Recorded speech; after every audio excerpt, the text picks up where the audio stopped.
ಹಕ್ಕುಗಳು ಮತ್ತೆ ಕಾನೂನು. ವೀಕ್ಷಕರೇ ನಮಸ್ಕಾರ. ಇತ್ತೀಚಿನ ದಿನಗಳಲ್ಲಿ ಸೋನಮ್ ವಾಂಗ್ಚುಕ್ ಅವರ ವಿಚಾರವಾಗಿ ದೇಶಾದ್ಯಂತ ಚರ್ಚೆ ನಡೆಯುತ್ತಿದೆ.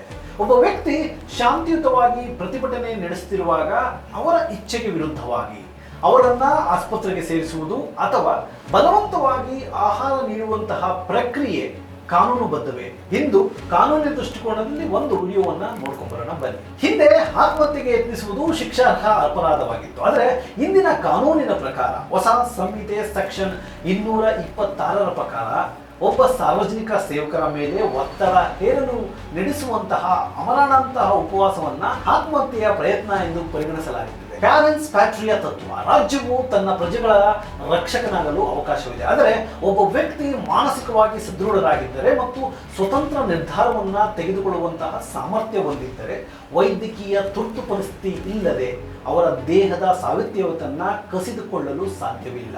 ಅಂದರೆ ಬಾಡಿಯ ಅನಾಟಮಿಯನ್ನ ಕಸಿದುಕೊಳ್ಳಲು ಸಾಧ್ಯವಿಲ್ಲ. ಇದು ಸುಪ್ರೀಂ ಕೋರ್ಟಿನ ಅಭಿಪ್ರಾಯದ ಪ್ರಕಾರ ಸರ್ಕಾರವು ವೈದ್ಯಕೀಯ ಆರೈಕೆಯನ್ನ ಒದಗಿಸುವ ಹಕ್ಕನ್ನು ಹೊಂದಿದೆ. ಆದರೆ ಈ ಹಕ್ಕು ಶಾಂತಿಯುತವಾಗಿ ಪ್ರತಿಭಟಿಸುವ ಹಕ್ಕುಗಳನ್ನ ಹತ್ತಿಕ್ಕುವಂತಿಲ್ಲ ಎಂದು ಸುಪ್ರೀಂ ಕೋರ್ಟ್ ಈ ಹಿಂದೆ ಅನೇಕ ಬಾರಿ ತಿಳಿಸಿದೆ. ಪ್ರಜಾಪ್ರಭುತ್ವದ ಆಶಯದ ಪ್ರಕಾರ ಅಥವಾ ಮೂಲ ಉದ್ದೇಶ ಪಾರದರ್ಶಕತೆ ಮತ್ತು ಜವಾಬ್ದಾರಿಯುತ ಸರ್ಕಾರ.